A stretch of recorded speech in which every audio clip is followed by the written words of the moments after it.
Hello and welcome to today's episode on transfer pricing in India.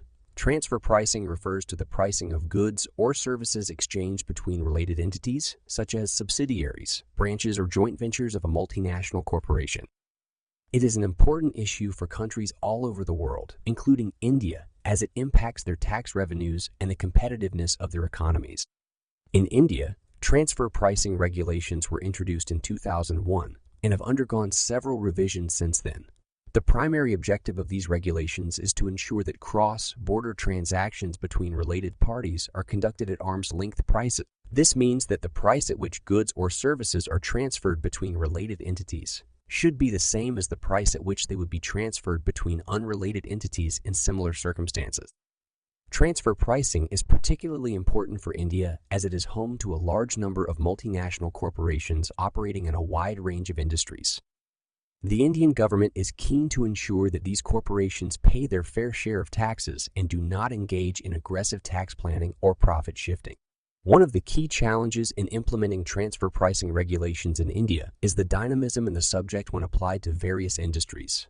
This also includes difficulty in finding similar transactions between unrelated entities that can be used to establish an arm's-length price. This is particularly true for industries that are unique to India or where there is a lack of publicly available information.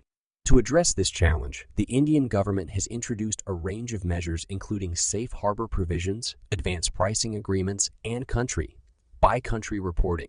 Safe harbor provisions allow taxpayers to use a predetermined rate of return on their investments to establish an arm's-length price.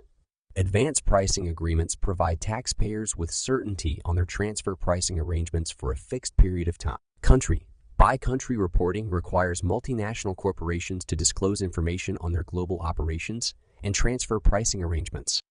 Despite these measures, transfer pricing remains a contentious issue in India.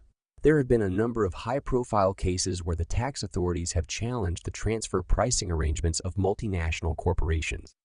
These cases have often been complex and have involved lengthy legal battles. In conclusion, transfer pricing is an important issue for India and its multinational corporations. While there are challenges in implementing transfer pricing regulations, the Indian government has taken a range of measures to address these challenges.